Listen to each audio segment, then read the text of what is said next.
عورت کی آواز کا پردہ ہے. اب دیکھیے کس حد تک نماز میں اس وقت عورتیں بھی شریک ہوتی تھیں، اگرچہ حضور نے فرمایا مردوں کی صف بہترین سب سے آگے والی ہے اور سب سے بری صف سب سے پیچھے ہے، کیونکہ اس کے پیچھے پھر عورتوں کی صف ہوتی تھی، اور عورتوں کے لیے سب سے اچھی صف سب سے پچھلی والی ہے اور سب سے بری سب سے آگے والی ہے. سب سے آگے والوں کے سامنے پھر مرد ہوتے تھے، ان کی پشت ہوتی تھی. تو اسی طریقے سے اگر غلطی کی ہے تو مرد جو ہے کہے گا سبحان اللہ. امام سے غلطی ہو گئی ہے، مرد کیا کہے گا؟ سبحان اللہ. عورت کیا کرے گی؟ اپنے ایک ہاتھ کے پشت پر اپنا ہاتھ مارے گی، اپنی آواز نہیں نکالنی. آواز کا پردہ، چھونے کا پردہ یہاں تک ہے کہ حضور نے کبھی کسی عورت سے ہاتھ نہیں ملایا، اور آپ جب بیعت بھی لیتے تھے تو بس زبانی الفاظ کہلوائے اور کہا ٹھیک ہے بیعت ہو گئی، یا ایک کپڑا پکڑا، اس کا ایک سرا اپنے ہاتھ میں دوسرا سرا اس خاتون کے ہاتھ میں، یا ایک تشت کے اندر پانی بھرا، اس میں ایک طرف اس نے انگلیاں ڈال لی اور ایک طرف حضور کی انگلیاں. لیکن مسافر لا اسافر النساء، ایک دفعہ ہوا بھی کہ بعض خواتین نے جب بیعت کی ہے تو پھر انہوں نے ہاتھ آگے بڑھایا مسافر کے لیے. حضور نے فرمایا انی لا اسافر النساء، میں عورتوں سے مسافرہ نہیں کرتا. اسلام میں پردے کتنے ہوئے؟ پہلا پردہ 4 دیواری، گھروں میں رہو، یہ پہلا پردہ ہے. جیسے ڈیفنس لائنز ہوتی ہے نا فوج کی، یہ فرسٹ ڈیفنس لائن، سیکنڈ ہے، تھرڈ ہے. پہلی کو عبور کر کے کوئی آ جائے تو سیکنڈ ہے، سیکنڈ سے گزرے تو پہلا پردہ 4 دیواری. اس میں محرم آئے گا. اب دیکھیے اسی پر ہماری تہذیب استوار ہوئی، اسی پر ہمارا آرکیٹیکچر بنا. گھر ایسے بنے کہ مردانہ علیحدہ زنانہ علیحدہ. چھوٹا آدمی ہے تب بھی بیٹھک علیحدہ، بیٹھک باہر سے کھلے گی اور پھر ڈیوڑی سے ہو کر پھر گھر کے اندر جائیں گے. مرد آئیں گے تو یہاں بیٹھیں گے، اندر نہیں جائیں گے. اندر تو صرف وہی جائیں گے جو محرم ہے، ابدی محرم. دوسرا پردہ ستر، گھر کے اندر جو محرم آ گئے ہیں ان کے سامنے چہرہ تو کھلے گا، باقی جسم کا کوئی حصہ بھائی بہن کا نہیں دیکھ سکتا، اور باپ بیٹی کا نہیں دیکھ سکتا، بیٹا ماں کا نہیں دیکھ سکتا. یہ ستر. عورت پوری کی پوری عورت ہے. عورت کہتی ہے چھپانے کی چیز کو. عورات النساء، عورتوں کی چھپی ہوئی چیزیں جن پر ظاہر نہیں ہوئی. لم یظہروا علی عورات النساء، ابھی تک ہم نے لفظ پڑھایا. ابھی تیسرا پردہ ہے چہرے کا پردہ. یہ ہے غیر محرموں سے، اور جب کہ گھر سے باہر نکلنا ہو اس کے لیے سورہ احزاب میں نے کہا تھا گھر سے باہر کا پردہ، چہرے کا پردہ وہ غیر محرموں سے ہے، اور گھر سے باہر نکلے گی تو غیر محرم سامنے آئیں گے. یا ایھا النبی قل لازواجک وبناتک ونساء المؤمنین یدنین علیہن من جلابیبہن ذالک ادنی ان یعرفن فلا یؤذین وکان اللہ غفورا رحیما. اے نبی صلی اللہ علیہ وسلم کہہ دیجئے اپنی بیٹیوں سے اور اپنی بیویوں سے اور مسلمانوں کی خواتین سے. اب دیکھیے یہ سورہ احزاب ہی میں ہو رہا ہے. شروع میں یا نساء نبی سے بات چلی، استیزان بھی صرف نبی کے گھر میں داخل نہ ہو اذن کے بغیر. آگے چل کر سورہ احزاب ہی میں عام بھی کر دیا. قل لازواجک وبناتک ونساء المؤمنین، کہہ دیجئے اپنی بیویوں سے، اپنی بیٹیوں سے اور اہل ایمان کی خواتین سے، یدنین علیہن من جلابیبہن، کہ وہ اپنے چہروں کے اوپر اپنی جلباب کو لٹکا لیا کرے،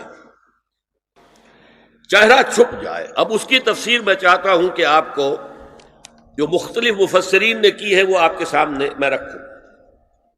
حضرت عبداللہ ابن عباس نے اس آیت کی جو وضاحت فرمائی ہے اسے حافظ ابن کثیر نے اپنی تفسیر میں اس طرح نقل کیا ہے. اللہ نے مسلمان عورتوں کو حکم دیا ہے کہ جب وہ کسی کام کے لیے گھروں سے نکلیں تو اپنی چادروں کے پلو اوپر سے ڈال کر اپنا منہ چھپا لیں اور صرف ایک آنکھ کھلی رکھیں. دونوں آنکھیں بھی غلط ہیں. ہمارے ہاں برقع کیوں بنا تھا؟ دیکھیے چادر میں عورت لپٹی ہوگی، اس کا ہاتھ جو ہے اس چادر کو سنبھالنے میں آکوپائی ہو جائے گا۔ برقع ضرورت کی ایجاد ہے جو ہوا ہے، اور اس کے آگے آپ کو معلوم ہے پچھلے برقعوں میں جالیاں لگی ہوتی تھی کہ نگاہوں سے بھی براہ راست سامنا نہ ہو، اور یہ میں نے اپنی آنکھوں سے دیکھا۔ انقلاب ایران کے بعد جو حاجی آئے ایران سے، ان کو جو میں نے دیکھا ہے، اس طرح چادر میں ملبوس عورتیں ہوتی تھی، لمبی سی چادر، ایک ہاتھ سے اس کو اس طرح پکڑا ہوا ہے اور صرف ایک آنکھ کھلی ہے، دوسری نہیں۔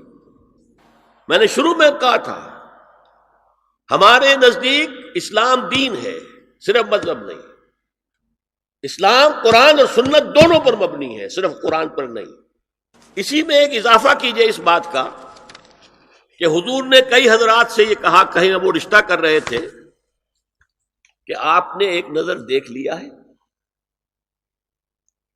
اب اگر یہ ایک نظر دیکھنا اس کی اتنی اہمیت ہے تو اس کا کیا مطلب ہے؟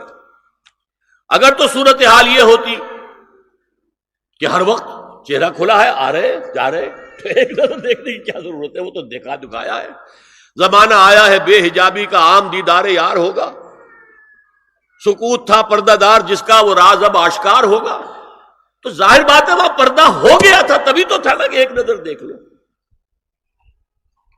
آپ نے پوچھا ایک صحابی سے کہ رشتہ کہاں کیا؟ وہاں کیا ہے۔ تم نے ایک نظر دیکھ لیا ہے؟ اس خاندان کی آنکھوں میں کچھ نقص ہوتا ہے، دیکھ لو، بس ایک نظر دیکھنا ہے، اس کی اجازت۔ تو یہ اجازت ہونا اس کا خود ثبوت ہے کہ عام حالات میں عورت جو ہے وہ دکھائی نہیں دیتی تھی، بلکہ وہ پردے میں رہتی تھی۔ مسلمان جدید تعلیم یافتہ دانشوروں کی منافقت، وہ کہتے ہیں یہ پردہ وردہ سب مولویوں کی ایجاد ہے۔ کبھی کہہ دیتے ہیں یہ تو ہندوستان میں راجپوتوں کا پردہ ہوتا تھا تو مسلمانوں نے یہاں یہ پردہ ایجاد کر لیا۔ میں نے دیکھا ہے عرب کی بدو خواتین کو مکے سے مدینے جاتے ہوئے نظر آتی ہیں۔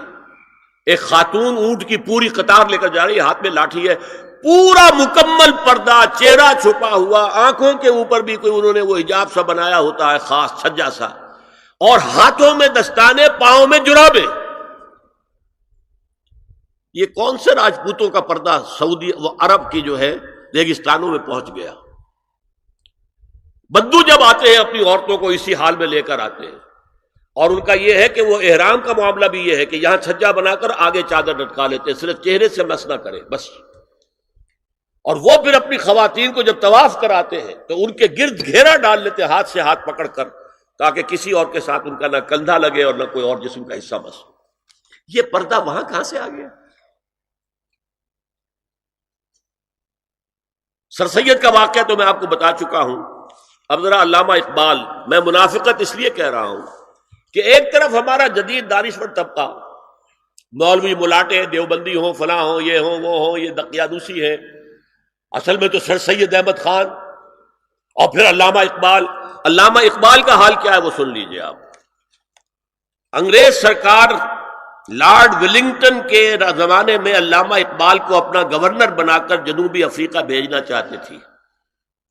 من جملہ دیگر شرائط کے ایک شرط یہ بھی تھی کہ تمام سرکاری تقریبات میں بیگم اقبال ان کے ہمراہ ہوں گی۔ علامہ اقبال نے یہ کہہ کر اس پیشکش کو ٹھکرا دیا، بے شک میں گناہگار مسلمان ہوں اور اعمال کے اعتبار سے مجھ سے بہت سی کوتاہیاں سرزد ہوتی ہیں، تاہم میں اتنا بے غیرت نہیں ہوں کہ محض ایک سرکاری عہدے کی خاطر اپنی بیوی کو بے پردہ۔ جیون جیون ہر کوئی آنکھیں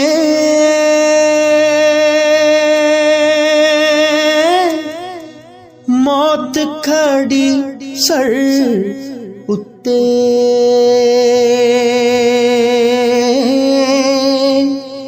تیرے نالوں لکھ لکھ سونے،